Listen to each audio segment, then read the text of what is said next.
NVIDIA's most powerful structural advantage is not silicon, it's neutrality. NVIDIA sells GPUs to every major cloud provider without operating a competing cloud service. AWS, Azure, Google Cloud, and Oracle all deploy NVIDIA hardware at massive scale. This means NVIDIA's total addressable market is the entire cloud infrastructure industry. However, when Google is concerned, it faces the opposite dynamic. Its most obvious wholesale customers for TPU chips, the other hyperscalers, are simultaneously its fiercest competitors in the cloud services. Amazon has invested heavily in its own custom accelerators, including Trainium and Inferentia. Microsoft is NVIDIA's largest cloud partner. Neither has an obvious incentive to funnel billions of dollars towards a rival chip program.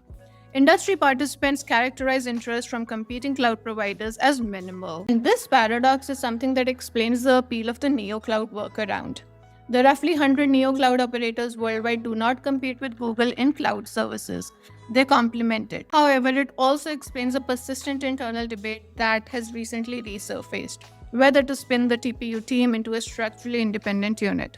Now, a standalone entity could raise external capital, form partnerships without the taint of competitive conflict, and potentially sell to customers who refuse to buy from Google Cloud directly. Google says that it has no plans for such a restructuring, arguing that the integrated development between the chip team and the Gemini model team allows for tighter hardware-software co-design, a legitimate advantage. Still, the fact that this conversation reoccurs signals that the company recognizes the structural ceiling that its current organization creates. Let's also talk about the manufacturing bottlenecks and the TSMC queue. Now, compelling hardware specifications mean little without the ability to produce at scale. Google partners with Broadcom on the TPU design and relies on TSMC for the fabrication. Both relationships create dependence that financial investments cannot easily resolve. TSMC's advanced packaging and process node capacity is currently under enormous strain from the AI-related demand. NVIDIA is TSMC's single largest customer and by extension receives preferential allocation when the capacity is tight. For a challenger that is attempting to ramp volumes, this creates a structural bottleneck. TrendForce projects that Google's TPU shipments will remain the highest among the cloud service providers that provide custom silicon, with over 40% annual growth expected in 2026. But the highest among custom silicon producers still represents a fraction of NVIDIA's total GPU output.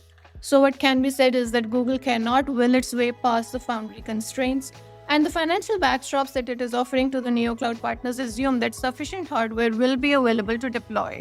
The demand signals have been encouraging but uneven. The customer evidence is real but mixed. Anthropic has committed to assessing up to 1 million TPU chips through Google Cloud, and its head of compute has publicly endorsed Ironwood's price performance characteristics. The broader Anthropic Fluidstack relationship reportedly involves a $50 billion infrastructure partnership to build custom AI data centers. The first phase of the TPU arrangement alone is estimated to cover 400,000 Ironwood chips. Meta also explored TPU adoption but subsequently deepened its commitment to NVIDIA with purchasing plans valued in tens of billions of dollars. When we talk of OpenAI, it has pursued a multi-provider strategy, signing capacity agreements with AWS, Oracle, Google, Microsoft, and several neoclouds, but NVIDIA GPUs remain its primary training hardware. These decisions underscore a recurring dynamic. Companies may express interest in diversification, but NVIDIA's software ecosystem makes switching very costly.